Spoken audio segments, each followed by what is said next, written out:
Hi friends, good morning. आज हम लोग फिर से ऑनलाइन क्लास में जुड़े हैं। आज क्लास है साइंस जीव विज्ञान। जीव विज्ञान में हम लोग श्वसन पढ़ेंगे। लिखा हुआ है चैप्टर 2 में है श्वसन जीव विज्ञान का। तो आइए जानते हैं इसके बारे में क्या क्या लिखा हुआ है श्वसन के बारे में।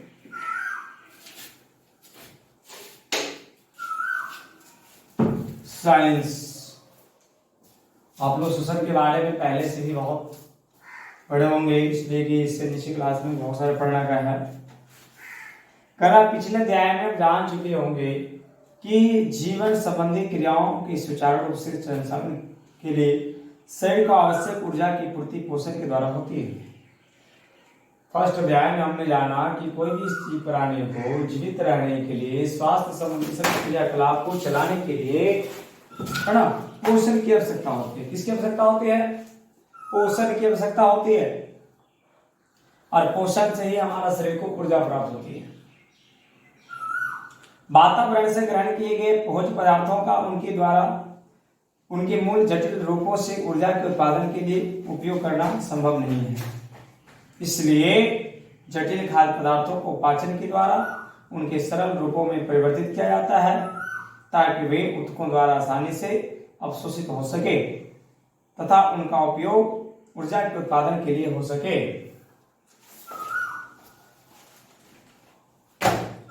कहता है हम लोग बाहरी वातावरण से सीधा भोजन को ग्रहण कर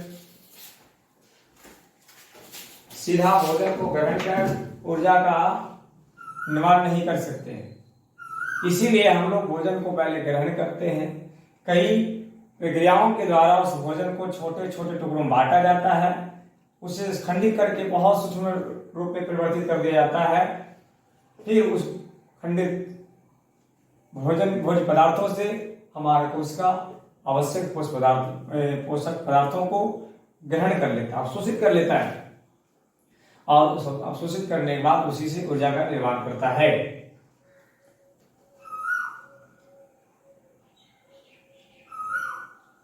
पचे हुए भोज्य पदार्थों से ऊर्जा का उत्पादन भोजन अणुओं के ऑक्सीकरण के द्वारा होता है। पचे हुए भोज्य पदार्थों से ऊर्जा का उत्पादन भोजन अणुओं के ऑक्सीकरण के द्वारा होता है।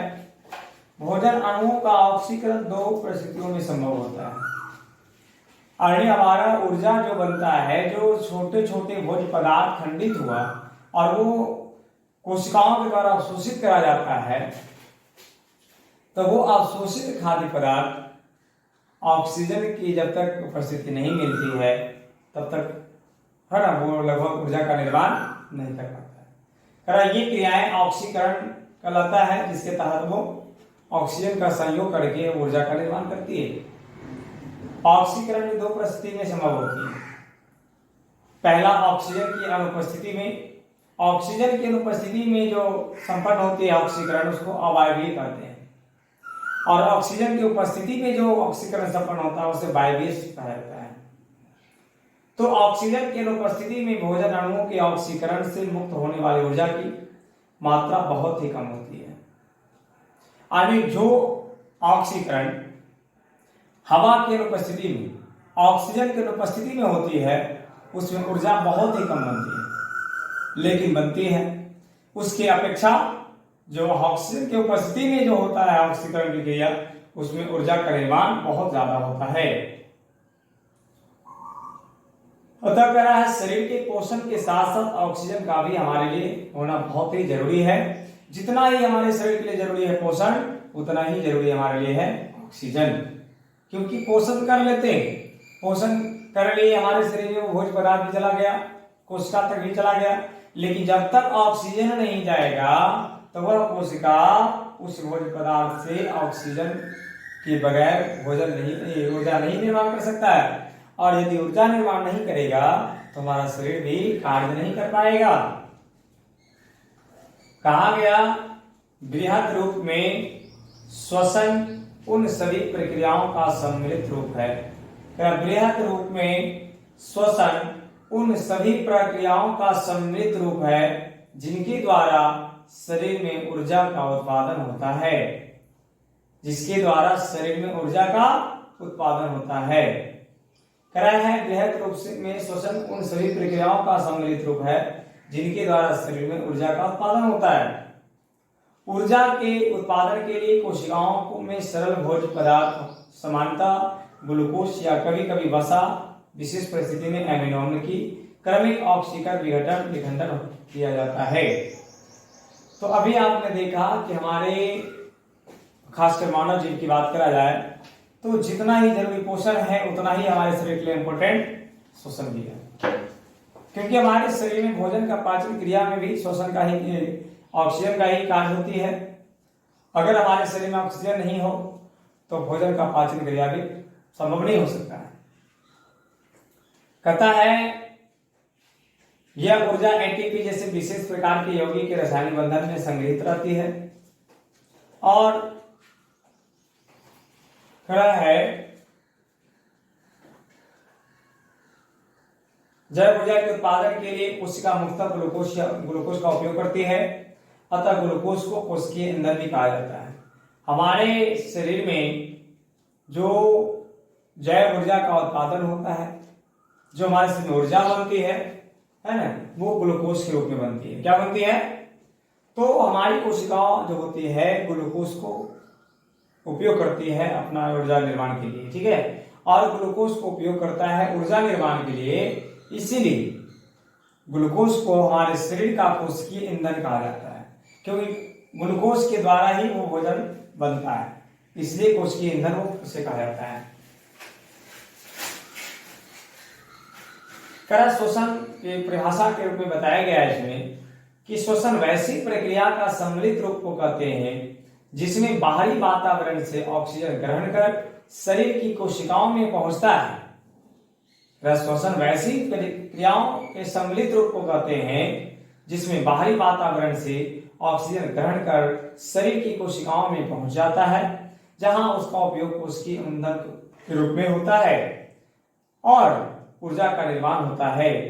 इस क्रिया से उत्पन्न कार्बन डाइऑक्साइड को फिर कोशिकाओं के शरीर से बाहर निकाल दिया जाता है। यह संपूर्ण प्रक्रिया श्वसन कहलाती है। कहा है संपूर्ण कोशिकीय श्वसन को दो अवस्थाएं होती है, एक अवायवीय श्वसन होता है और एक वायवीय श्वसन भी होता है।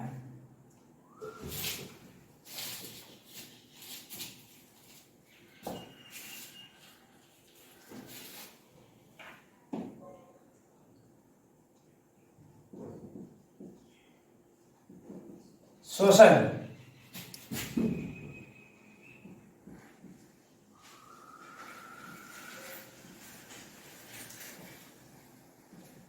वैसी क्रियाएं हैं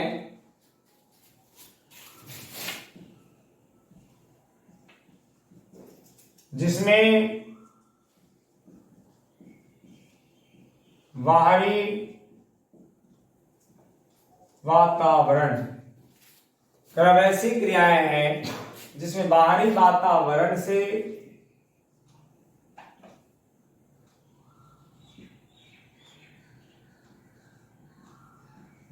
वातावरण से ऑक्सीजन युक्त वायु को ग्रहण कर कोशिकाओं तक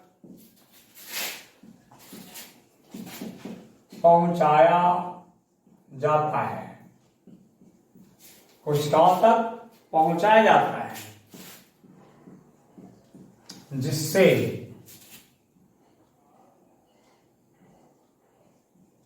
ऊर्जा निर्माण में मदद मिलती है। ऊर्जा निर्माण में मदद मिलती है। पुनः ऊर्जा निर्माण के बाद पुनः ऊर्जा निर्माण के बाद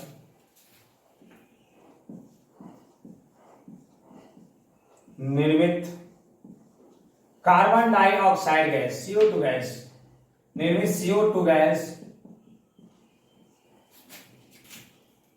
पुनः ऊर्जा निर्माण के बाद निर्मित CO2 गैस शरीर से बाहर निकल जाती है, बाहर निकल जाती है। यह प्रक्रिया को श्वसन कहा जाता है, श्वसन कहा जाता है। इसको आप नोट कर सकते हैं।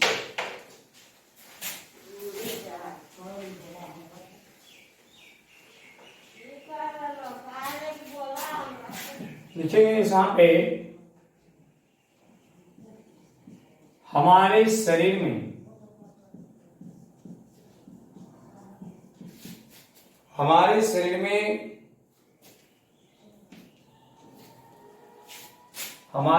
में पचे हुए भोज्य पदार्थ, हमारे शरीर में पचे हुए भोज्य पदार्थ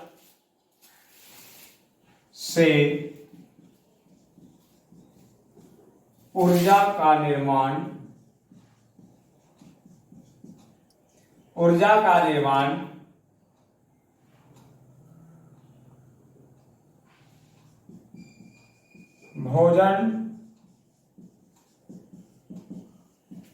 भोजन अणुओं के ऑक्सीकरण, हमारे शरीर में पचे भोज्य पदार्थ से ऊर्जा का निर्माण भोजन अणुओं के ऑक्सीकरण के द्वारा होती है,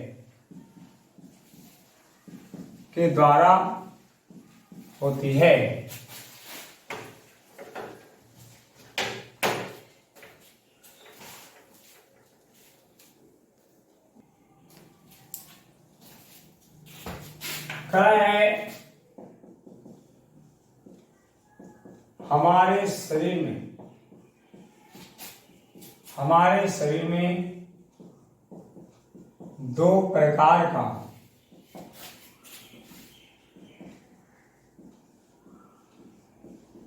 प्रकार का ऑक्सीकरण क्रिया संपन्न होती है। हमारे शरीर में दो प्रकार का ऑक्सीकरण क्रिया संपन्न होती है। दो प्रकार का, हमारे शरीर में दो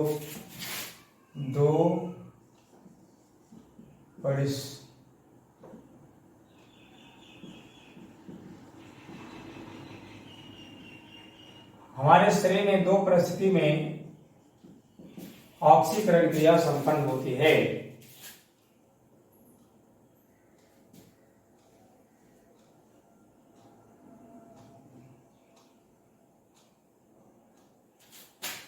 पहला कहना हुआ वायवीय ऑक्सीकरण और दूसरा अवायवीय। तो वायवीय ऑक्सीकरण जो होता है यह ऑक्सीकरण प्रक्रिया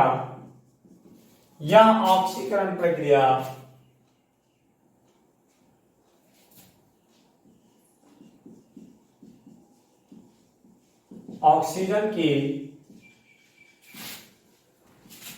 उपस्थिति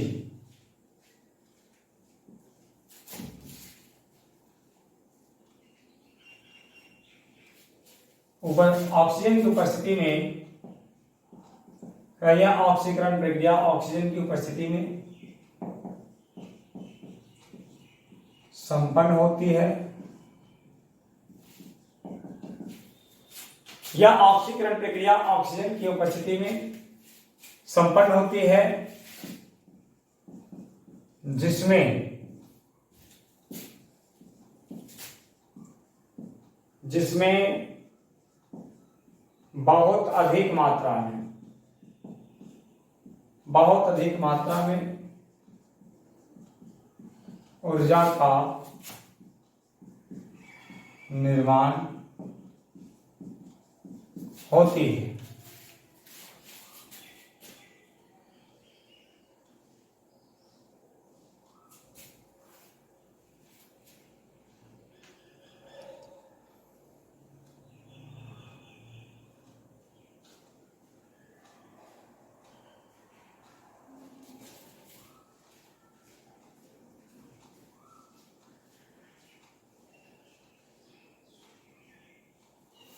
और इसके विपरीत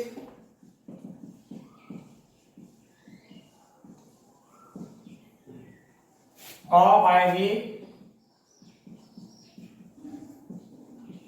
ऑक्सीकरण। तो अवायवीय ऑक्सीकरण का विपरीत है यह ऑक्सीकरण प्रक्रिया।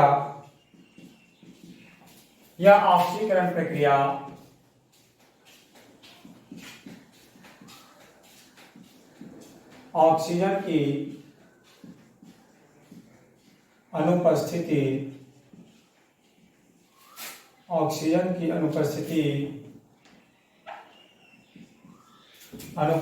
में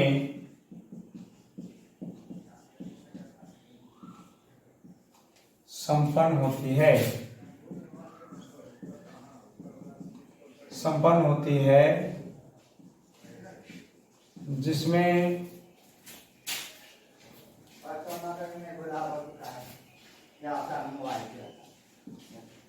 बहुत कम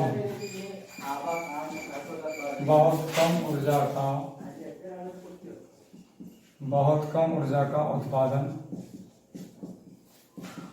होता है।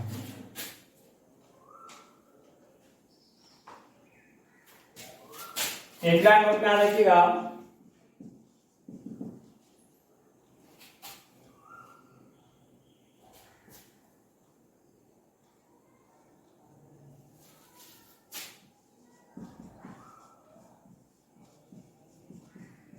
जैव ऊर्जा के निर्माण या उत्पादन में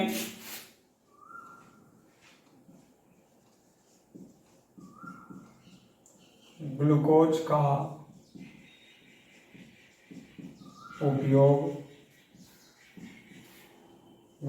उपयोग किया जाता है। इसलिए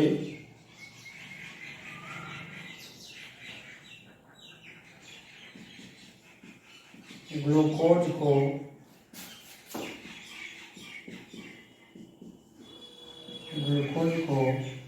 कोशिकीय ईंधन कहा जाता है। ग्लूकोज को क्या कहा जाता है? कोशिकीय ईंधन कहा जाता है। याद रखेंगे इसे, ठीक है। ग्लूकोज को क्या कहा जाता है? कोशिकीय ईंधन कहा जाता है। अब हम लोग देखिए जानेंगे आगे है कि हमारे शरीर में जो श्वसन होती है और श्वसन के दौरान जो हमारे शरीर में ऊर्जा का निर्माण होता है वो हमारे ग्लूकोज अणुओं का ऑक्सीकरण के द्वारा कोशिकाओं में होता है। कहाँ होता है? यानी श्वसन क्रिया में ग्लूकोज अणु का ऑक्सीकरण जो होता है वो हमारे शरीर में कहाँ होती है? जो हमारे शरीर की कोशिका है कोशिकाओं में जाकर होती है। आप 8 में भी पढ़ चुके हैं, 9 में भी पढ़ चुके हैं, है ना। कोशिका क्या होती है, कोशिका के इंटरनल पार्ट्स क्या होते हैं, किसमें क्या होती है। उसमें बहुत सारे अंदर पार्ट्स होते हैं जैसे कि माइटोकॉन्ड्रिया हो गया, लाइसोसोम हो गया, राइबोसोम हो गया, केंद्रक हो गया, केंद्रिका हो गया, है ना। उसमें कोशिका झिल्ली, केंद्रक झिल्ली, ऐसे करके बहुत सारे होते हैं। तो कह रहा है कि जब हमारा ग्लूकोज अणुओं का ऑक्सीकरण जब कोशिका में होता है तो उस प्रकार के जो श्वसन होते हैं कोशिकीय श्वसन कहलाते हैं। क्या कहलाते हैं? कोशिकीय श्वसन कहलाते हैं। तो कोशिकीय श्वसन का भी 2 अवस्था होती है। एक आपका अवायवीय श्वसन होता है तो दूसरा वायवीय श्वसन भी होता है। अवायवीय श्वसन में क्या लिखा है? यह श्वसन का सबसे प्रथम चरण है जिसके अंतर्गत ग्लूकोज का आंशिक विखंडन ऑक्सीजन की अनुपस्थिति में होता है। इस प्रक्रिया के द्वारा एक अणु ग्लूकोज से ऑक्सीजन की अनुपस्थिति में होता है। इस क्रिया के द्वारा एक अणु ग्लूकोज से दो अणु पायरुवेट का निर्माण होता है। एक अणु ग्लूकोज से दो अणु पायरुवेट का बनता है। यानी ग्लूकोज का एक अणु होता है तो उससे विक्रिया करके पायरुवेट का दो अणु बन जाता है। और यह क्रिया कोशिका द्रव्य में होती है। और ये जो है पायरुवेट का निर्माण जो हो रहा है और यहाँ पे जो ग्लूकोजों का जो खंडन हो रहा है वो सारी क्रिया कोशिका द्रव्य में होती है। कहाँ होती है? कोशिका द्रव्य में होती है। और इसका प्रत्येक चरण विशिष्ट एंजाइम के द्वारा है ना उत्प्रेरित होती है।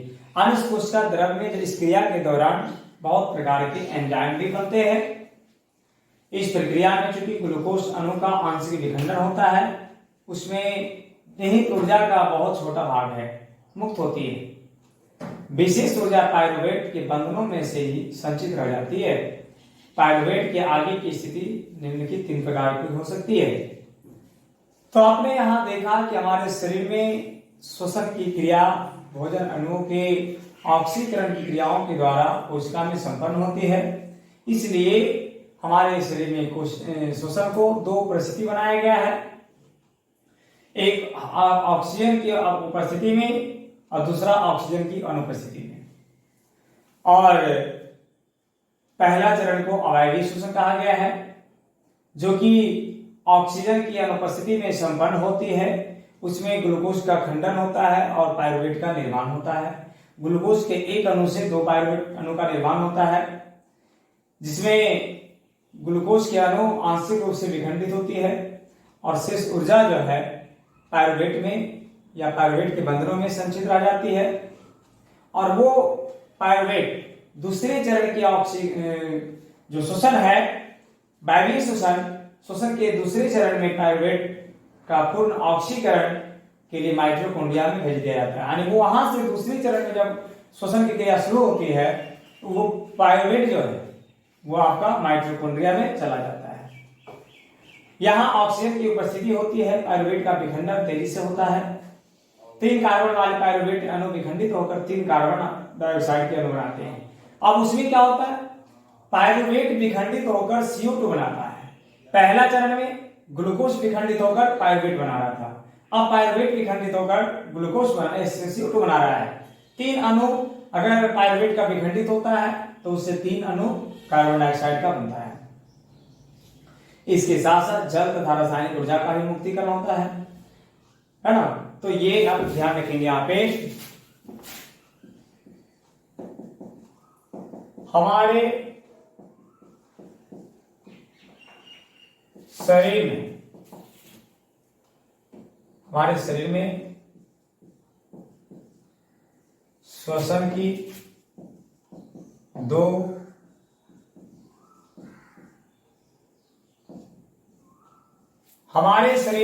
की दो अवस्थाएं हैं।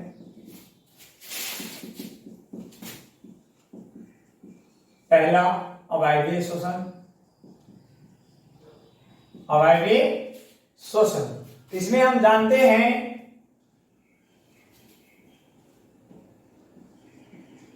यह श्वसन की क्रिया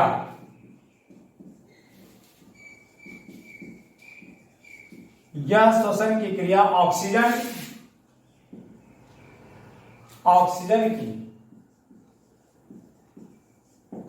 अनुपस्थिति में होती है जिसमें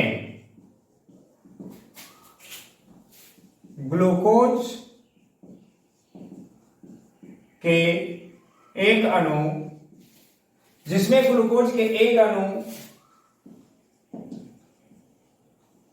विखंडित होकर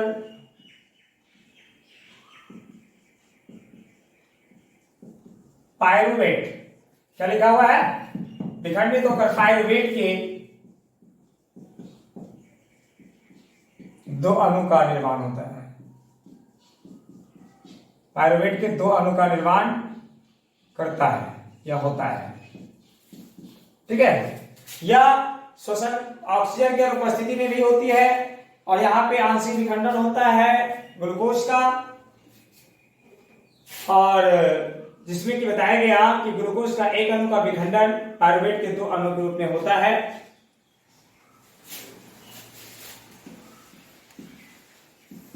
यह क्रिया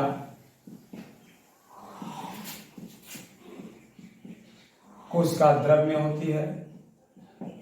यह क्रिया कहां होती है? कोशिका द्रव में, जिसमें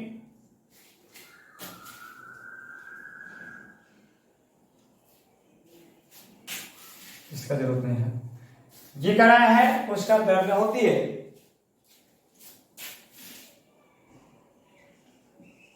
जिसमें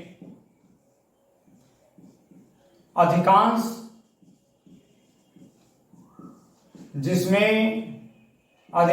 ऊर्जा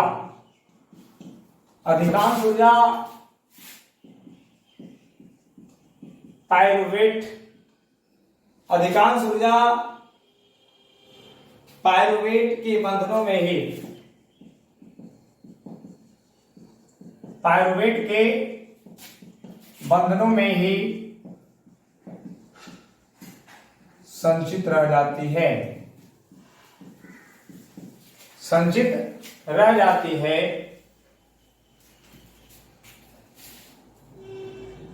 ऊर्जा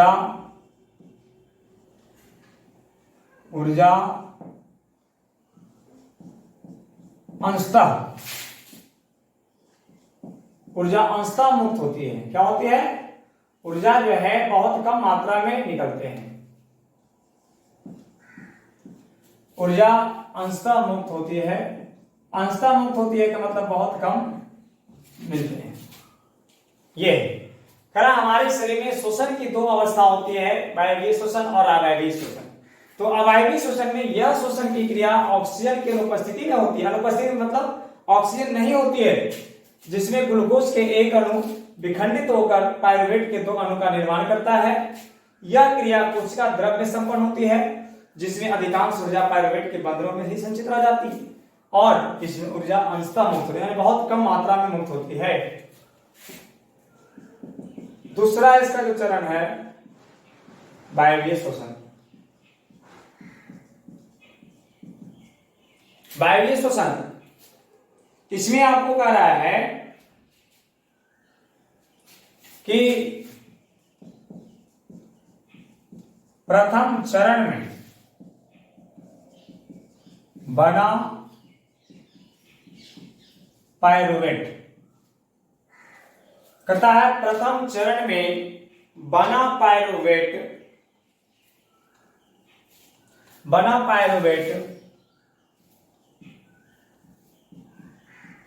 माइटोकॉन्ड्रिया करा है। बना पायरुवेट प्रथम चरण में बना पायरुवेट माइटोकॉन्ड्रिया में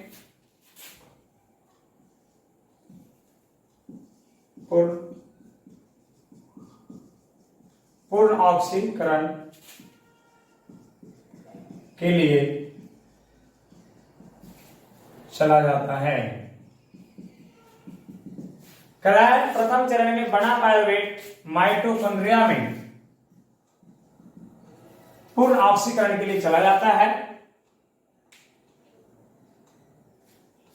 जिसमें O2 मतलब क्या होता है? ऑक्सीजन। ऑक्सीजन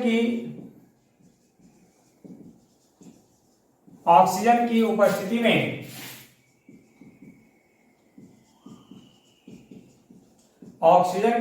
में पायरुवेट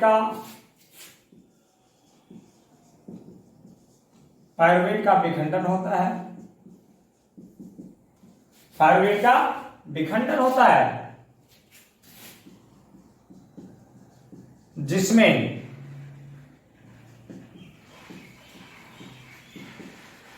पायरुवेट के 3 अणु,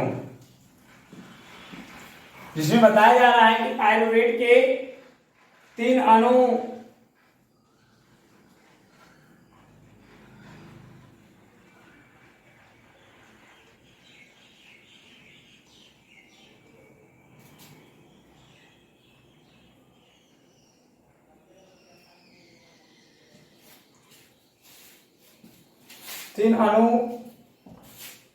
जिसमें पायरुवेट के 3 अणु वाले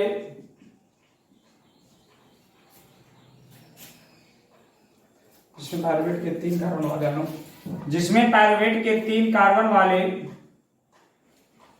3 कार्बन वाले जिसमें पायरुवेट के 3 कार्बन वाले अणु विखंडित होकर, जिसमें पायरुवेट के 3 कार्बन वाले अणु विखंडित होकर कार्बन डाइऑक्साइड CO2 के 3 अणु बनाते हैं।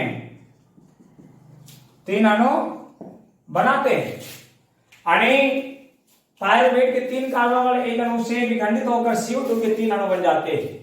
प्रथम चरण में ग्लूकोज से पायरुवेट का निर्माण हो रहा था और इसमें पायरुवेट से पुनः फिर CO2 का निर्माण हो रहा है। तो आपने देखे कि ये पहला चरण और ये दूसरा चरण। अब इसमें देखिए क्या होता है,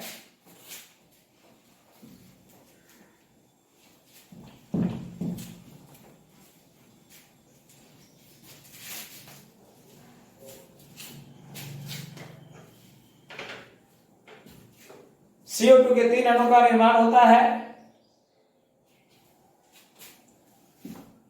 इसके साथ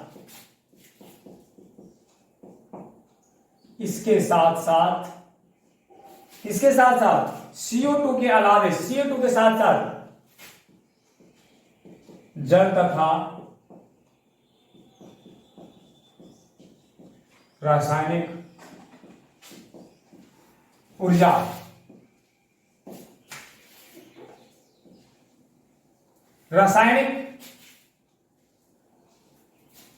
भी मुक्त होती है। रासायनिक ऊर्जा भी मुक्त होती है जिससे हमारे शरीर की संपूर्ण